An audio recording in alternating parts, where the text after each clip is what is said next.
Quiet now, everybody. Quiet, listen to me. We're going to start a show. Now, some of you people have been with me before. You know it's going to be a tough grind. You're going to dance until your feet fall off. You're not able to stand up any longer. But we're going to have a show.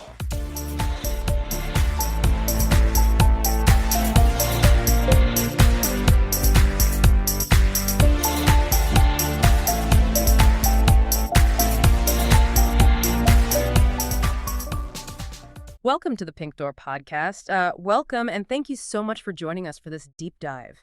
Today, we have, honestly, a pretty fantastic mission ahead of us. We really do. Yeah, because we are unpacking a massive, and I mean massive stack of real estate documents. I'm looking at it right here on the table between us. We've got the raw multiple listing service property listings. We've got these incredibly detailed market surveys.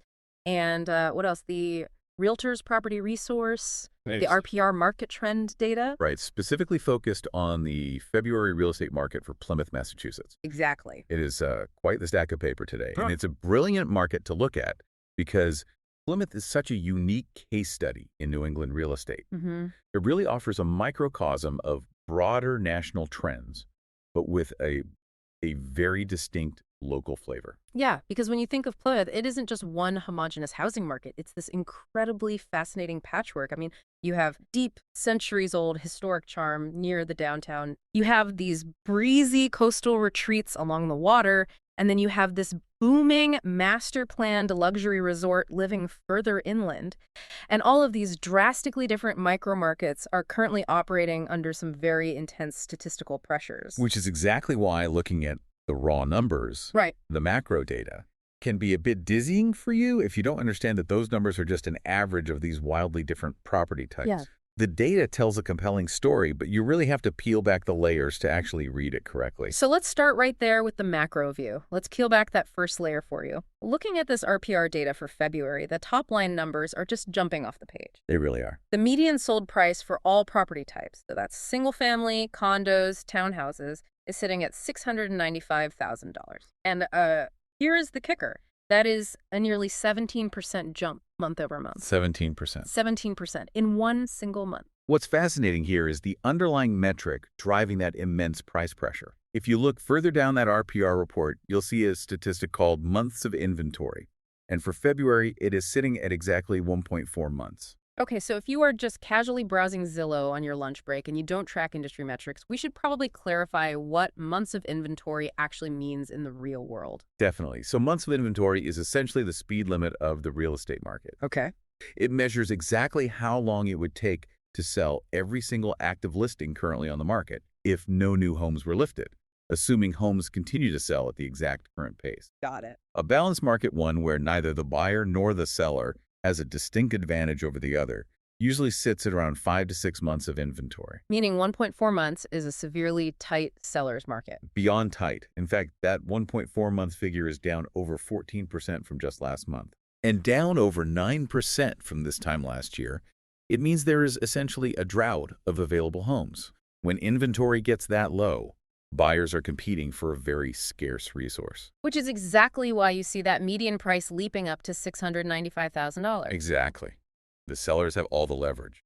But why is the inventory so low to begin with? I mean, is it just a Plymouth issue, or is there a larger force at play here keeping houses off the market? It connects to a massive macroeconomic reality right now, which is often called the golden handcuffs effect. Ah, the golden handcuffs. Right. Millions of homeowners across the country, and certainly in Plymouth, refinanced or bought their homes a few years ago when mortgage rates were sitting at 2.5 or 3%. The glory days. The glory days. Now, with interest rates hovering around 7 or 8%, those homeowners are extremely reluctant to sell. Upgrading or downsizing means trading a 3% mortgage for an 8% mortgage. Right, so they just stay put. They stay put. They are literally handcuffed to their current homes by those golden, historically low rates, which just completely chokes off the supply of inventory for new buyers. That paints a pretty bleak picture if you are out there trying to buy a house right now. However, looking at the rest of this February data, there is a surprising silver lining. There is. The data shows that the sold-to-list price ratio is 97.6%, and the median days on market is 46 days. And that context changes the narrative significantly. Normally, when you hear 1.4 months of inventory, you picture lines around the block for an open house, right? Oh, yeah. Homes selling in 4 hours, Buyers being forced to waive every single contingency inspections, appraisals, and pay 20% over the asking price. Wait, yeah, 1.4 months of inventory absolutely sounds like a recipe for those Wild West bidding wars. So why aren't we seeing people paying $100,000 over asking in Plymouth right now? That's the paradox of this specific market. That 97.6% sold-to-list ratio shows us that, on average, homes are actually selling for just slightly under their asking price. And taking 46 days to sell, which is up almost 50% from the previous month, by the way, means that homes are sitting just long enough for buyers to actually breathe, evaluate, and negotiate. Okay, let's unpack this. Why the paradox? Because tight inventory usually means an absolute feeding frenzy. It speaks to a market that is finding a very delicate equilibrium. Buyers are absolutely out there, and they want to buy, but they are dealing with those same 7 or 8% interest rates we just mentioned. Their purchasing power is stretched. Exactly. So they are being highly strategic. They aren't going to grossly overpay just for the sake of winning a bidding war. They are taking their time, they're doing their inspections, and holding the line on price. Yes, sellers hold the cards because of low inventory, but buyers are saying, look, we will buy your house, but we aren't going to give you the moon for it because the bank is already charging us a premium. Taking that a step further, February in New England isn't exactly peak open house season either. You are dealing with snowbanks and early sunsets, which probably naturally slows down the foot traffic a bit. Very true. But let's transition from these macro spreadsheets to the actual streets. Digging into the specific MLS listings sitting here, there is a massive trend dominating the transaction logs, the Pine Hills. You really cannot talk about the Plymouth real estate market without talking about the Pine Hills. It is a dominant gravitational force in the local data. Looking at these recently sold properties, you see exactly why people are flocking there. There's this one property, 9 Birdsong. It's sold for $745,000. This is part of the new 55-plus bungalows being built by the Barefoot Cottage Company right at the Village Green. The Barefoot Cottage Company builds some truly tailored spaces. Yeah. What stood out to you about that specific Birdsong listing? It's just so perfectly designed for modern, low-maintenance living. It's a 2-bedroom, 2-bathroom, single-level bungalow style.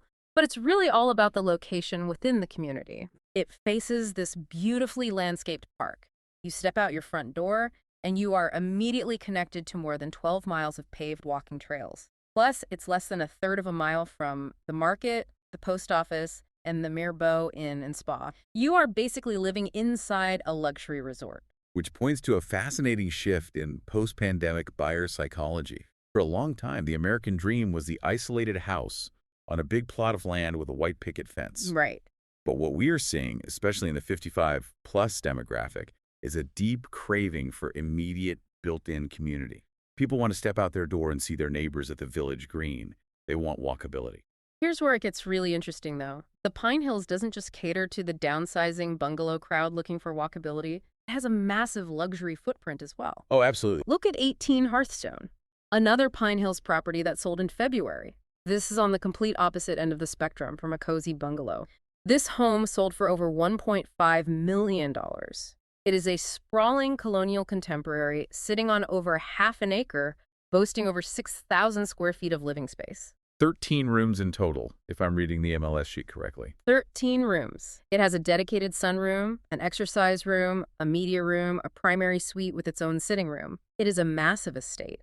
But just like the bungalow on Birdsong, it comes with a heavy Pine Hills HOA fee, sitting at nearly $400 a month. Let's clarify that for a moment. An HOA, or Homeowners Association fee, is a monthly charge residents pay to help maintain the community. In a standard neighborhood, an HOA might just cover plowing a private road or maintaining a front entrance sign. But in a master plan community like the Pine Hills, what does that $400 a month actually buy you? The listing remarks always highlight the lifestyle.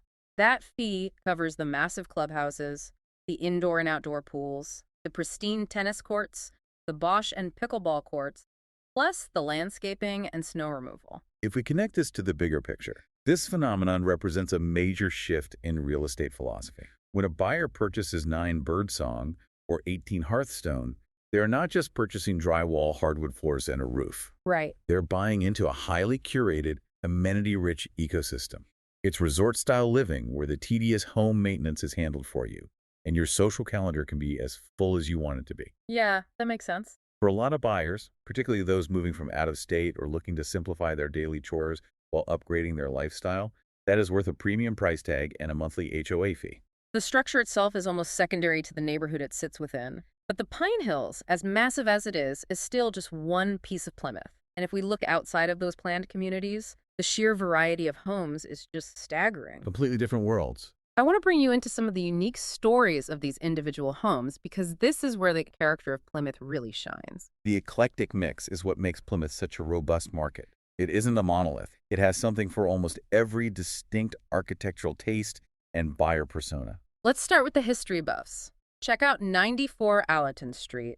This is an authentic 1886 New England farmhouse that just sold for $565,000. It's located just minutes from the downtown historic district. 1886.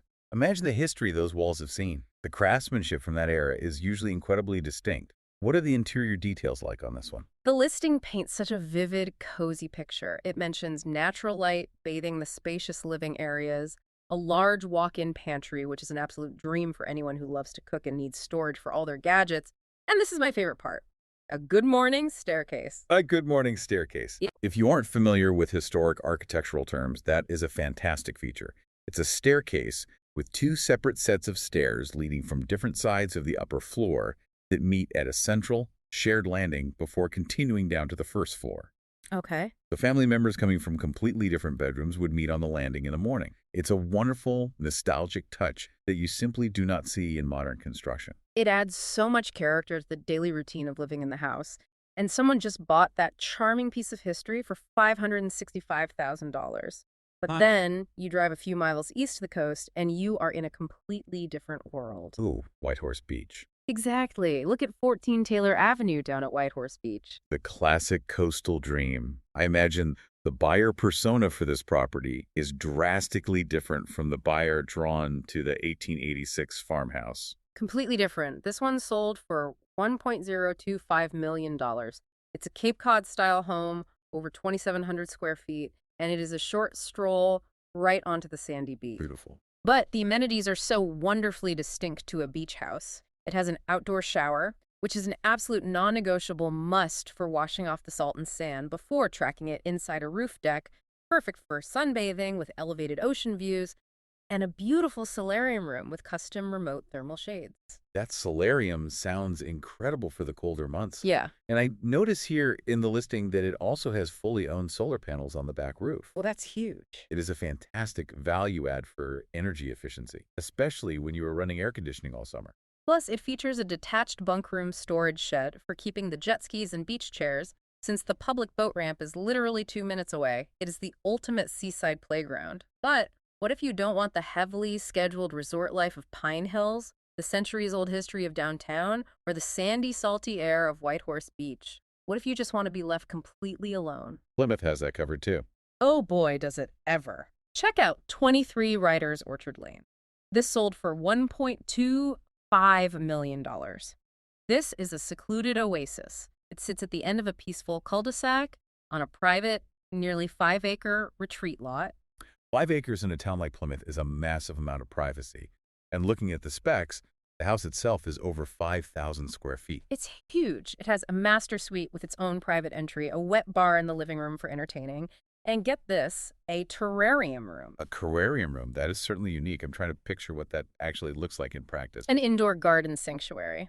Imagine a climate-controlled room wrapped in glass, filled with exotic plants, maybe a small water feature right in the middle of your house. Wow. It brings the outside in, completely insulated from the harsh New England winters. And the house is incredibly practical, too. It has a whole house generator, a cool heater, and a brand new well system. It's built for total self-sufficiency and privacy, just surrounded by Plymouth's nature. And this is exactly why we have to be so careful when we look at that $695,000 median price metric from the RPR data, or even the $870,000 median we see in some of the other market survey data for this period. Right. Those macro numbers are just a mathematical illusion covering a wildly diverse spread of properties. Plymouth caters to drastically different lifestyles. The romantic buyer drawn to the 1886 farmhouse on Allerton Street is not the same buyer looking at the 5-acre terrarium estate, and neither of them are the buyer looking for the box courts and HOA maintenance at Pine Hills. So what does this all mean? If you are sitting at home looking at your own malls, maybe thinking about jumping into this market, either buying or selling, How do you actually apply this information? Let's synthesize this down to the street level for you. Let's start with the sellers.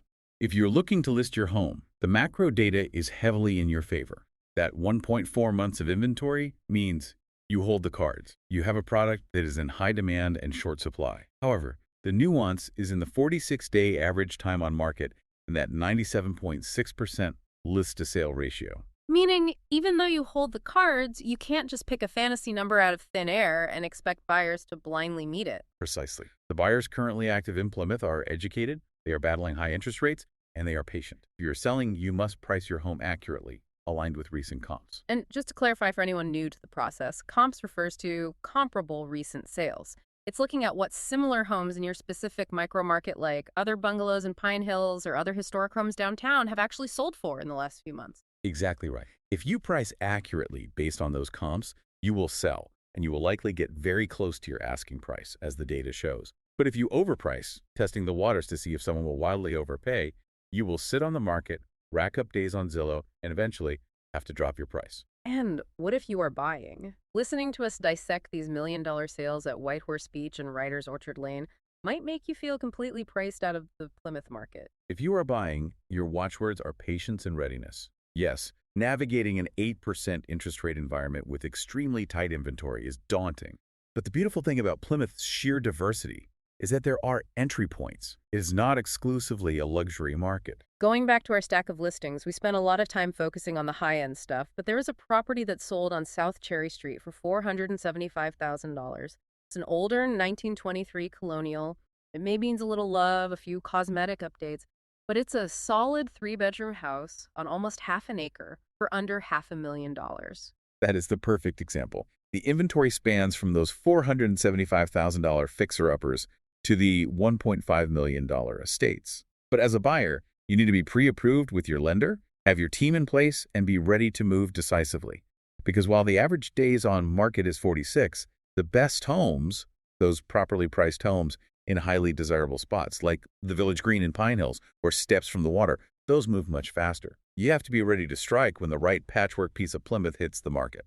It is a dynamic, complex, and deeply fascinating real estate ecosystem. It truly is. And this raises an important question, something for you to think about long after this deep dive is over. When you look at the story of Plymouth real estate, how does a town balance its deep 19th century historical roots with the booming, modern, master plan developments of the 21st century? Plymouth isn't just a town. It is a living laboratory of American real estate evolution. You have the 1886 farmhouse with its good morning staircase, existing in the exact same market ecosystem as the 2024 luxury smart home bungalow. How those two drastically different worlds continue to blend, compete for space, and share municipal resources will ultimately define the future of the entire South Shore. If you have any questions about this episode, or if you are thinking about buying or selling a house anywhere on Boston's South Shore, from Southie to Sagamore, give Jim Aldred a call. He would love to speak with you. Jim believes that people in transition often feel anxious about buying or selling a home, and he provides them with the guidance and security to help your family move on smoothly. Thanks for listening, and catch you on the next episode of Big Door Podcast.